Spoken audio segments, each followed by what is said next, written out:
سلام به همه ایزیلرنیای عزیز، امیدوارم که حال همتون عالی باشه. امروز با یه آموزش دیگه در خدمتتونم. یه سری بچه‌ها درخواست کرده بودن که حالا یه VPN خوب بذاریم، با اینکه حالا من چند تا ویدیو هم درست کردم که مثلا هات اسپات شیلد رو اینجا گذاشتم، اکسپرس VPN که اینا خیلی VPN های خوبی هستن و اینجا آموزشاشو گذاشتم، میتونید استفاده کنید.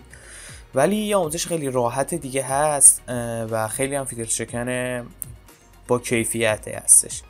ممنون میشم که قبل از شروع آموزش کانال من به اسم ایزیلرنیا رو سابسکرایب کنید. از پایین این ویدیو میتونید اون دکمه قرمز رنگ رو بزنید یا میتونید همینجا وارد کانال بشید و اینجا دکمه سابسکرایب رو بزنید.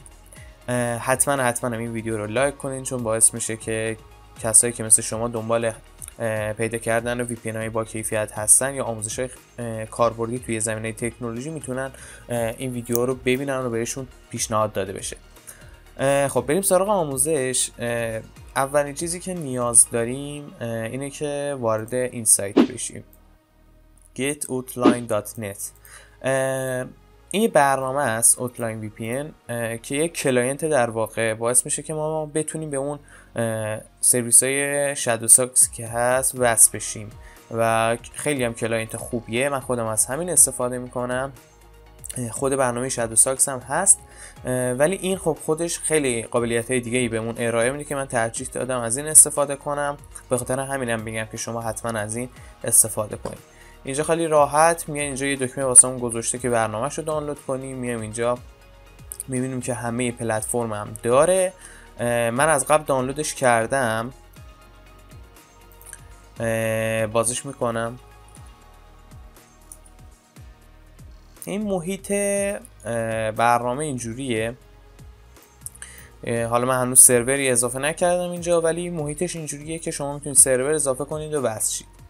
خب تا اینجا که اوکی. حالا کلاینت های مختلفی هم هست، شاید خودتون داشتید، ولی این سرورها رو از کجا بیاریم؟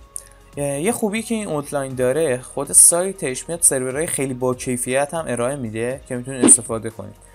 کافی اینجا روی سرور بزنید، میاد توی لیست کشوراش که حالا کشورهای خیلی خوبی هم هست. من الان بهتون نشون بدم. ببینید آمریکا، انگلیس هست، کانادا هست، آلمان هست. این کشورهای اکثر اون کشورهایی که بیشترین استفاده رو دارن رو گذاشته واسمون و اینجا میتونید سروراشو تهیه کنید. من حالا روی آلمان میزنم. پیشنهاد میکنم شما اگه تو ایران هستید روی آلمان بزنید، چون پینگ بهتری بهمون میده، چون حالا به خاطر فاصله و اینا. حالا میتونید کشورهای دیگه هم اد کنید دیگه، مخواستید استفاده کنید، اصلا هیچ محدودیتی نداره. من الان روی آلمان میزنم. خب اینجا میاد دوباره چند تا بهمون پیشنهاد میده که میتونیم ازش استفاده کنیم. اینجا خودش به ترتیب اون کیفیتی که داره توی سایت به ما اولویت بندی کرده. ببین اینجا گذاشته مثلا این 95% دیگه مثلا خیلی خوبه، گفته کیفیت و حالا اون پایداریش خیلی اوکیه، ولی میاد پایینتر حالا هی داره درصدش کمتر میشه که 94 90 اینا هست، ولی همین یکی دوتای اولی اوکیه. مثلا من رو همین اولی روی این متنش کلیک میکنم، میام این پایین. خب اینجا واسه ما گذاشته لینک این شادو ساکس رو گذاشته که احتمالاً این شکلی هم دیدید توی یه سری کانالا میذارم براتون که بتونید ایمپورت کنید توی برنامه.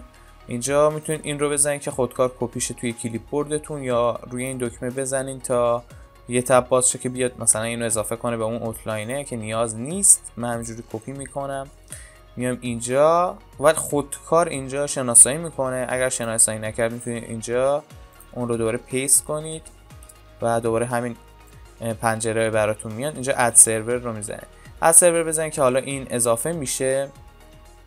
اینم بگم که محدود به یکی نیست. مثلا من بیام یه دونه دیگه، چه کشوری، و مثلا آمریکا رو بذار برگردم توی سروراش. A few moments later. کشور آمریکا. خب اینجا دوباره من میام روی این میزنم. من خودم کمتر استفاده میکنم از آمریکا چون پینگ بالایی میده نسبت به آلمان البته، ولی اینم اضافه میکنم به برنامه. میام تو برنامه،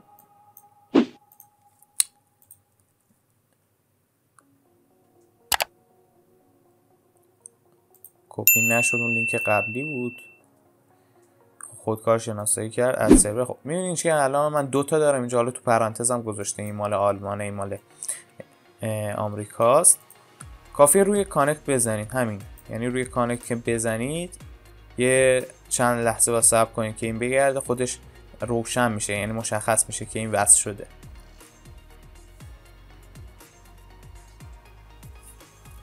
خب میبینید که این وصل شد. حالا این پیامو اولین بار نشون میده. الان آلمان برای من وصل شده و خیلی راحت. من الان اینجا اگه این افزونه رو خاموش کنم، مثلا بگم تو همین یوتیوب رفرش کنم، میبینید که خیلی راحت برای ما میاد. سرعت خیلی خوبی هم داره. من الان به این اینترنت ضعیف وصل هستم و اینجوری نشون میده، سرعتش خیلی خوبه. برای تستش هم میتونید که بیایم اینجا بهتون حالا کیفیت VPNش رو نشون بدم.